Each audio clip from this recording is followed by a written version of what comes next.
past Mrs. Quilty, working out in her garden. Yeah, I made a note of that, too. Mrs. Quilty? Mrs. Quilty.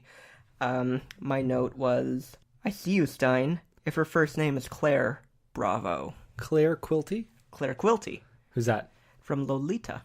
I'm learned. Okay. She calls out, but Quilty pretends not to hear her. I can't say the note I made. Nope. Snob. That's probably what was written in your note. She said snob to her. And also we hear someone playing piano off in the distance. Not very well. Probably taking lessons, Nick. And, it's a recurring theme. Piano lessons can be murder. They can be, and we're gonna find out all about that in book 13.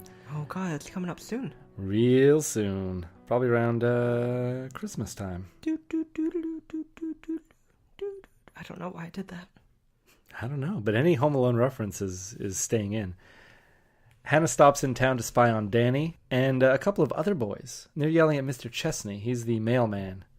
You know what? They're yelling at the mailman for throwing stones at one of the kids' dogs in the alley behind the post office. Yeah. So the kids seem like they are at fault for most of the book, but then Mr. Chesney's also an asshole. Yeah, throwing stones at the kid's dog. And, he's just, muttering and, goddamn kids, your music too loud. To the point that I wrote a note, am I Mr. Chesney? And then later on where they describe, he has, a big old shotgun. I just wrote, yeah. He just sits on the porch with a shotgun rocking. Oh, yeah. Very different from the Chesney in the show. We didn't see very much of Chesney in the show, but he's just a fucking mailman. Yeah, wearing a fedora and driving recklessly. I mean, when you wear a fedora, you just become an asshole. Throw caution to the wind. Mm-hmm. So everyone hates the mailman. Acts like he owns the town. I think this is Hannah having a bit of a bias here, because I don't think this is Stine's writing. Hannah recalls a Halloween where she and a group of friends were going to go spray paint his house, but Chesney was ready on the front lawn with the shotgun. Yeah, this is what I was talking about. Yeah. That's when I wrote in my notes, oh, yes, okay, I am Mr. Chesney. And in what world can you just be standing out on your lawn during Halloween with a shotgun? America. Second Amendment, baby. I guess so. Hannah, with a sigh, decides to trudge on home and watch General Hospital. I told you this book was depressing, Nick. Yeah. Wait. Nothing like watching soap operas in the middle of the day. Well, I mean, when else are you going to watch soap operas? Yeah. Here's a quote on page 25. The summer days seemed to float by. Hannah could barely remember how she passed the time. If only some of my friends were around, she thought wistfully. If only one of my friends was around. If only one of my friends would write. Such a lonely summer. And I have in my notes that, yes, Hannah, it's a cruel.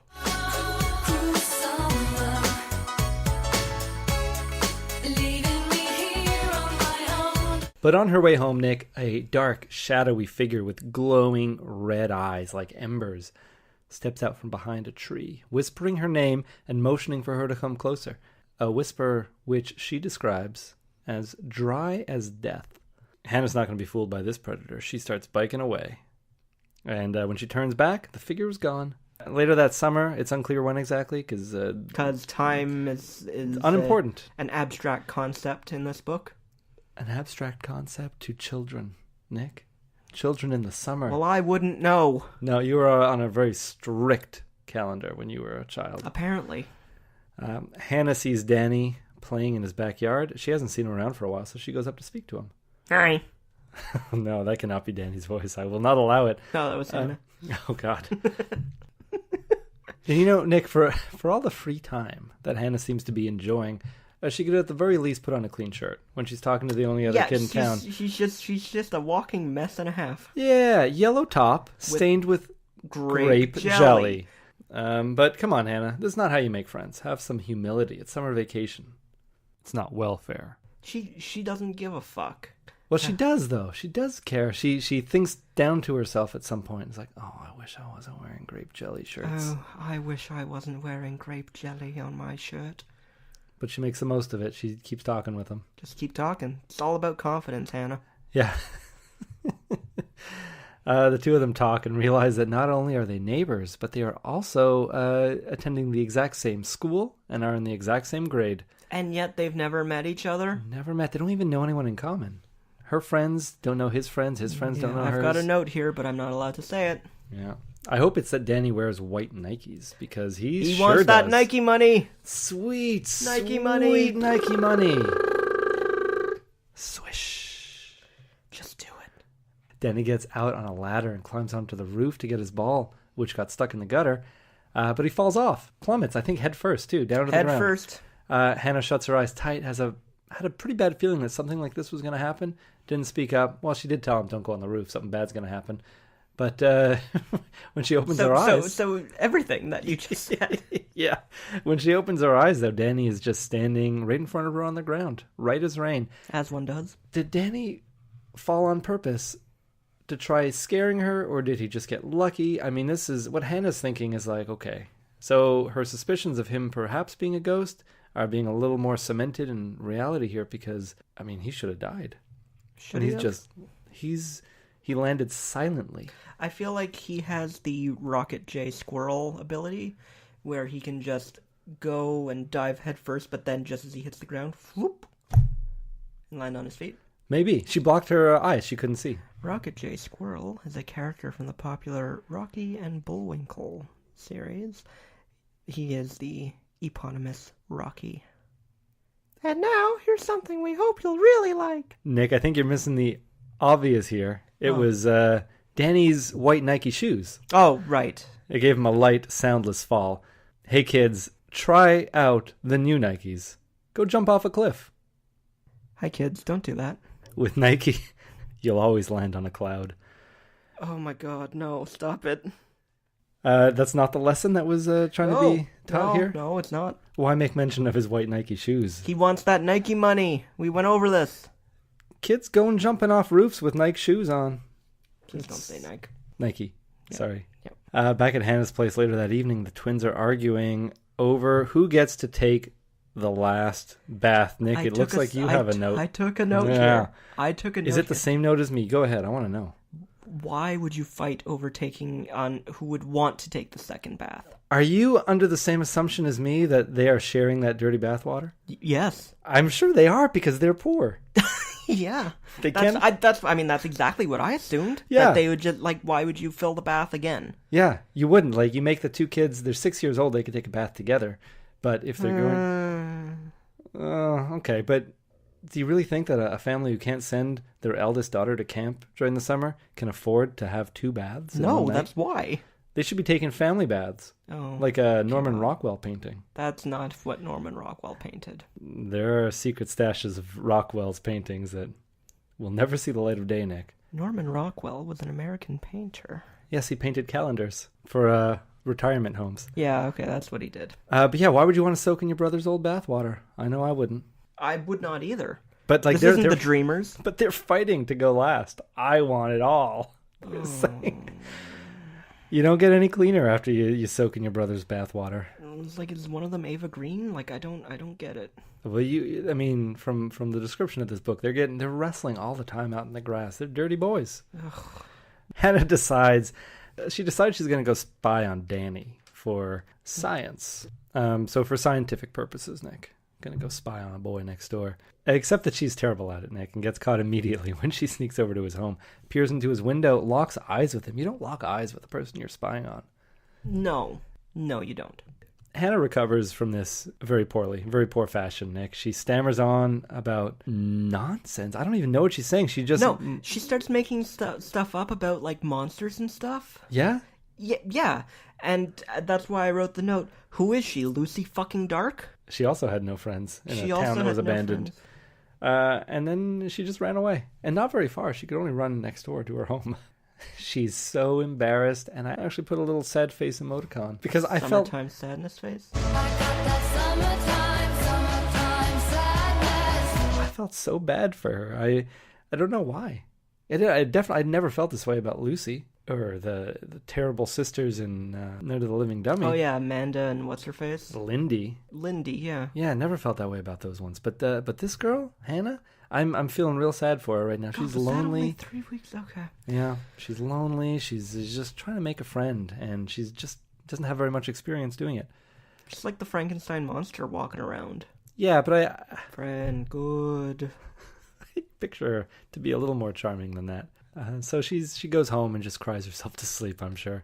Yeah. The next day, Hannah runs out to check the mailbox. So excited. She's like Charlie Brown running out on Valentine's Day. Little flag on the mailbox isn't up. But she's thinking, hey, maybe the mailman just didn't put it up. Yeah, Mr. Chesney's an asshole. Yeah, so. he isn't raising any flags for anybody. Oh, he's raised my flag a bit. Wait, no. I'm sure you didn't mean it the way that it sounded. No, I didn't. I'm no, the red flag. Yeah. He's definitely raising red flags. But it's the 90s. Nobody's picking up on these. No, it'll be about 20 years. So she opens the letterbox. Yeah, the letterbox. Some know it as the mailbox. Some do. But nothing there. Why won't Janie write to her? I know why. Poor Hannah is desperate for it. Hannah, you and me both. Hannah tries following Danny now. I mean, she's really run out of options. It's watch General Hospital or spy on Danny. So Danny goes into town, and she goes in to spy on him, but she instantly loses him and ends up going home. These are her days. This is her summer. She sees the Shadow Man again come out from behind a tree. Woogity woogity. Gliding over her and across lawns towards her. Stick-like black arms outstretched. Ebony. Reaching out for her. Hannah.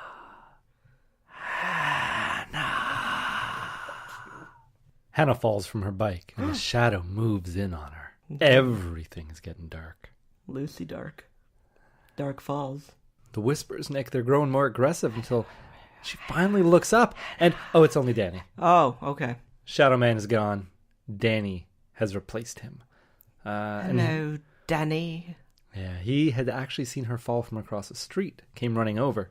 He thinks that she just imagined it, but Hannah, she's not so sure. Next day, mailbox update. Still no letter. Hannah writes her another letter. Dear Janie, how are you? I seriously hope you've fallen in the lake and drowned, you bitch. That would be the only good excuse for not writing to me in all this time. How could you abandon me here like this? Next summer, one way or the other, I'm going to camp with you. Things are definitely weird around here. Do you remember I told you about that boy who moved in next door? His name is Danny Anderson, and he's kind of cute.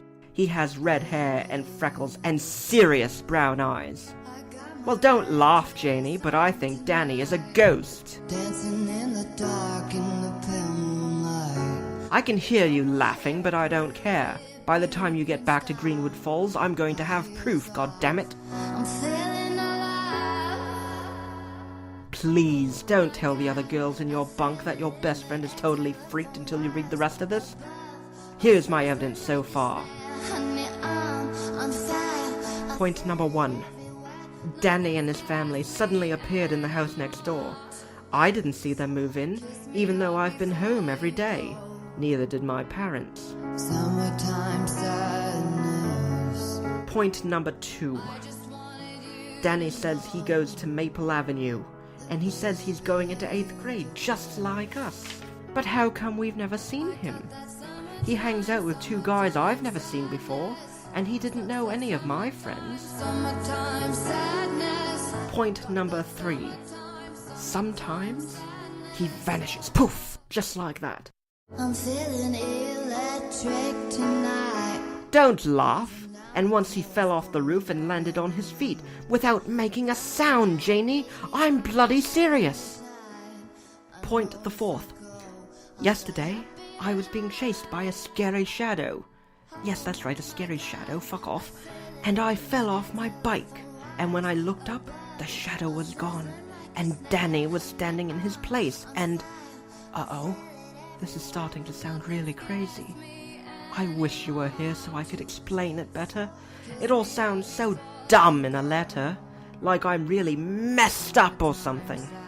I know you're laughing at me. Well, go ahead. I just wanted you to know. Maybe I won't mail this letter. I mean, I don't want you to make jokes or remind me of it for the rest of my life. I got that summertime sadness. So, enough about me.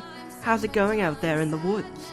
I hope you were bitten by a snake and your entire body swelled up, and that's why I haven't heard from you. Otherwise, I'm going to kill you when you get here. Really. Right. Love always, Hannah. I love how she starts